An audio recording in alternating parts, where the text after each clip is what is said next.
Singers delight ಅನ್ನುವಂತ ಒಂದು composition. ಹಾಡಿಂದ ಬರೋ ದುಡ್ಡ ವಸತಿ ಶಾಲೆಯನ್ನ ಸ್ಥಾಪಿಸಿ ಆಸರೆಯಾಗಿ ಜೀವನ ಮಾಡ್ತಿರೋ ಭೂಮಿಕಾ. ಮಕ್ಕಳನ್ನೆಲ್ಲ ಇಲ್ಲಿ ಕರ್ಕೊಂಡ್ ಬರ್ಬೇಕನ್ನೋದು ನನ್ನ ಕನಸು. ಕಣ್ಣಿಲ್ಲದಿದ್ದರು ಹೆಸರು ಭೂಮಿಮಾ, ಆಶ್ರಯನ ಕೊಡ. ಎಲ್ಲ ನಿಮ್ ಜೊತೆ ಯಾರಿದ್ದಾರೆ? ನೀವ್ ಎಷ್ಟ್ ನೆನ್ಸ್ಕೊಂತಿದ್ರಲ್ಲ, ಭೂಮಿಕಾ ಅಕ್ಕ ಇದಾರೆ. ಎಲ್ರು ಹಾಯ್ ಹೇಳಿ.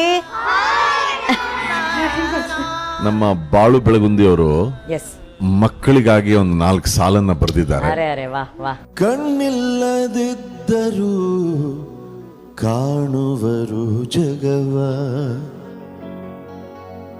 ಕಷ್ಟದ ಸುಳಿಯಲ್ಲೂ ತೋರುವರು ನಗುವ. ಕಣ್ಣಿಲ್ಲದಿದ್ದರೂ ಕಾಣುವರು ಜಗವ, ಕಷ್ಟದ ಸುಳಿಯಲ್ಲೂ ತೋರುವರು ನಗುವ.